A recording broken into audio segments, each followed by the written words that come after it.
So settle in to binge one of the most iconic sitcoms of all time. Oh my God. Oh my God. Oh my God! Friends. Selamat datang di segmen Bahasa Inggris Sekolah Bahasa Bola Sugi.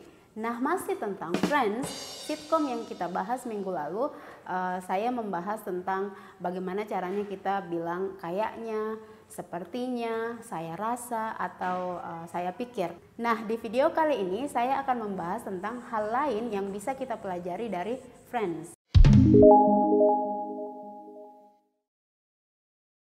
Setelah nonton Friends, ternyata banyak sekali konteks yang berbeda di mana kita bisa menggunakan kata get atau got. Get dan got itu artinya sama ya. Jadi get itu kita pakai untuk present tense atau future tense. Kalau got itu kita pakai untuk past tense. Kebanyakan dari kita taunya get atau got itu artinya dapat atau memperoleh. Misalnya kita mau bilang, oh ya saya dapat nilai A di kampus atau saya dapat nilai A di kelas. Jadi dalam bahasa Inggris itu akhirnya kita terjemahkannya seperti ini. Oh, I got an A in my class. I got an A in my exam. Jadi kita ngomong bahasa Inggris itu seperti ini. I got an A. Ini tidak salah ya, ini betul. Tapi ternyata ada konteks lain, ada situasi lain di mana kita bisa menggunakan get atau got. Yang pertama itu get atau got itu artinya dapat atau memperoleh, yang kita semua sudah tahu ya. Yang kedua, ya ini yang menarik. Ternyata kita juga bisa menggunakan get ketika kita memesan makanan atau memesan minuman di kafe atau di restoran. That's not good. Could I get an espresso and a latte over here, please? Can I get an espresso and a latte over here, please?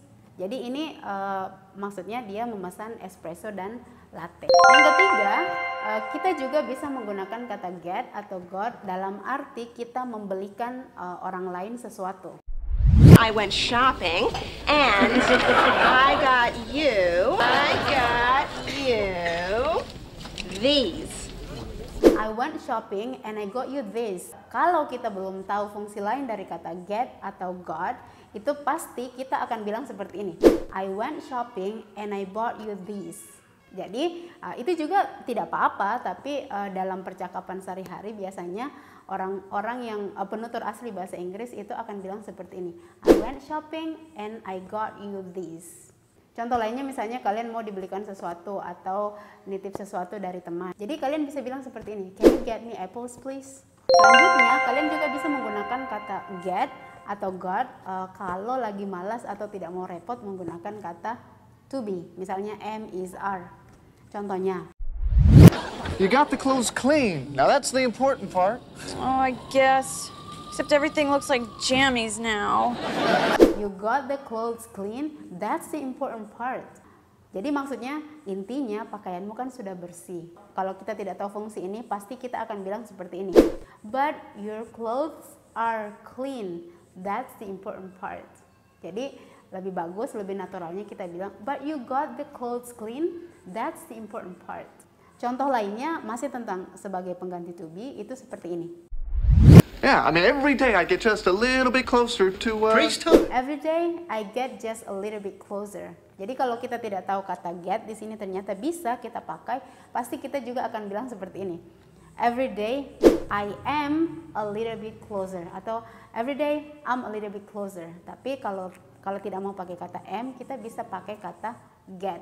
I mean, every day I get just a little bit closer. Yang terakhir, sebenarnya masih banyak ya fungsi lain, tapi untuk khusus di video kali ini yang terakhir. Yang terakhir kita bisa menggunakan kata get atau got dalam konteks pasif.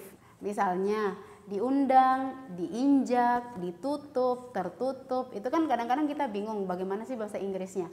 Nah, pakai saja kata get atau got misalnya. We just put the poor little Tootie out in the hall. During a blackout? She'll get trampled. Yeah? She'll get trampled. She'll get trampled. Ini artinya dia akan terinjak, dia akan diinjak. Dia maksudnya di sini, she di sini maksudnya si kucing yang tadi ya. Contoh lainnya misalnya kita bilang I got invited last night. Jadi tadi malam saya diundang. Nah, kata diundang ini kita tinggal tambahkan get atau got, terus pakai kata kerja bentuk ketiga. I think that's all for today, and thank you so much for watching. Bye bye.